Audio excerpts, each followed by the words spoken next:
So Christianity Today came out with an article this past week that I think is particularly interesting to the Bible reading crowd on YouTube. And the article is called, "Is It Time to Quit Quiet Time?"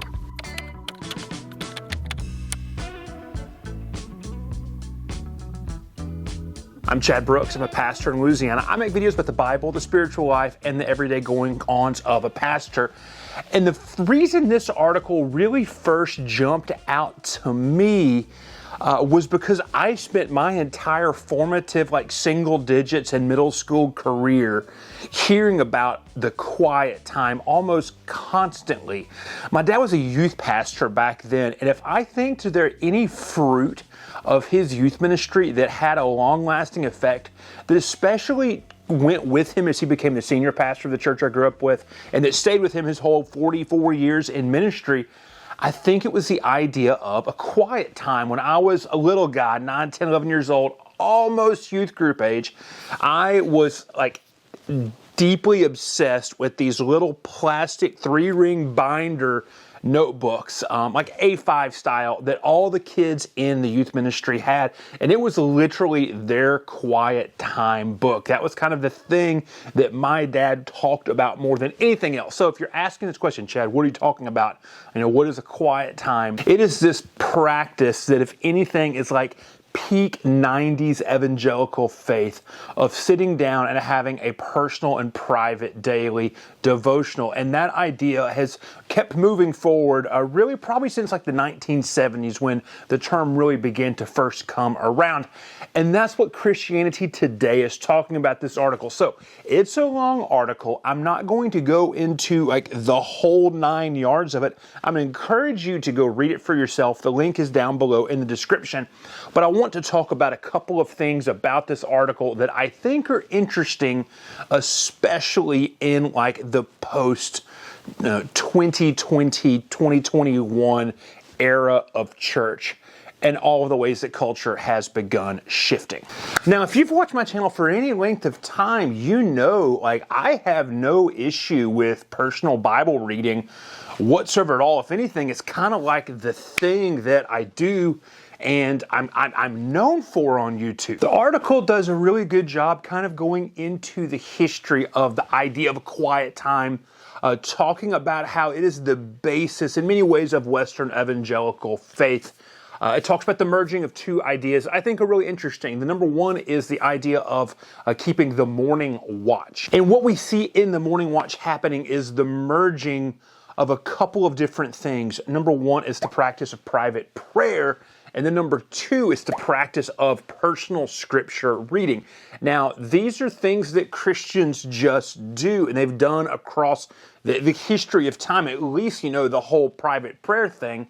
And then with the advent of the printing press and the Reformation, all this kind of stuff, when people begin to have access to the Bible that they keep right next to them, then personal Bible reading came into plan as well. And I imagine if you look at literacy rates and that sort of things, really it is the mid-19th century where you begin to see people having not only access to a copy of the Bible, but also having the reading knowledge to read and know what they were reading. But I also think if you look at it sociologically, mid-19th century, this merging of individual private prayers, but also scripture reading, one of the things the article talks about is it's a move away from intercessory prayer into just, private meditation.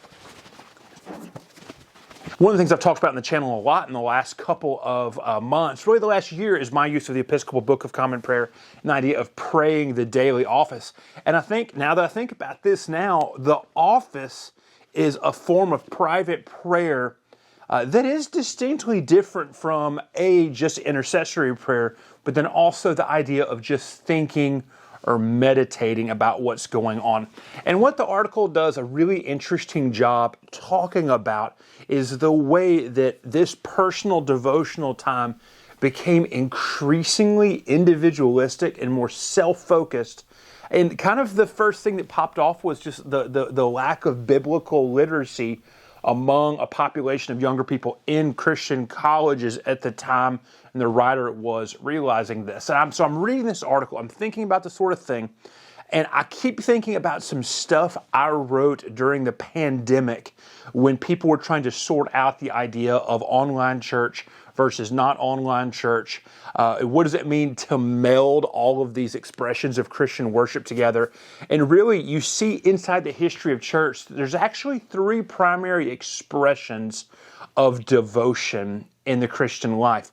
There is the idea of the prayer closet, the morning watch, this private time with God that focused a distinct purpose. There was the idea of the household devotions or the household altar. You see this talked about a lot with the Protestant reformers and this idea of the whole house coming together for a particular type of worship and expression of devotion to Jesus Christ. And I think you pull into Wesley's idea of classes and of bands. There used to be religious societies, used to be a very, very popular thing. So you see this middle space of discipleship get occupied. And then you have corporate worship, this time when the church gathers together for an expression of faith. And all of these things in the last 15 or 20 years seem to be kind of just like smushed in together. So you have this like really generic idea of Christian culture that lives out there. In the article, I tell the story about how I'm getting a tooth drilled out by a dental assistant that is having a conversation that's completely inappropriate with a coworker at the same time she's doing this, and then like a modern worship anthem is being played on the speakers above me as I'm getting the tooth drilled out by the dental hygienist talking very inappropriately. And in between like inappropriate sentences, she's humming the song and singing some of the words of the worship song. And here I am there getting a like major tooth work done and just blown away at just the parallel world I was living in the moment. And so inside of this smushing, this generic idea of faith that we see is compared to a more historical, robust idea of there's things that you do for yourself. There's ways that you interact and engage with God on your own.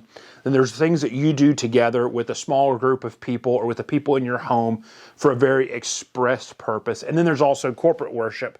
And all three of those things are very different in reality. So the Christianity Today article made me think about that. And one of the things that it then went into is helpful to kind of begin breaking down this idea of quiet time is a conversation about what does it mean to thereby go into more of an extended reading of Scripture, getting away from the like verse a day to keep the devil away idea that the article is talking about. But also, what does it mean to read Scripture in community? And I've done this in churches I've been at before, where 4 or 5 or 6 people take an afternoon and sit down and decide to read completely through the book of Romans out loud together, or through a gospel together, or that sort of a thing. Or also, what does it mean to use Scripture in a fuller way? I think the word we use sometimes is called a pericope. I've had to explain that in some comments before. But also, what does it mean to intentionally look at Bible study as a separate thing compared to a daily devotional? So all that to say, I'm glad the Christianity Today article came out. It's interesting. If you haven't gone and read it yet or caught it yet, go catch the link in the comments, read it, and then come back into the comments and let's talk a little bit about what does it mean perhaps to develop the type of biblical literacy that this article is encouraging, but is also realizing is absent from an identified and enthusiastic Christian population. So I'm Chad Brooks, and I will catch you back in the next video.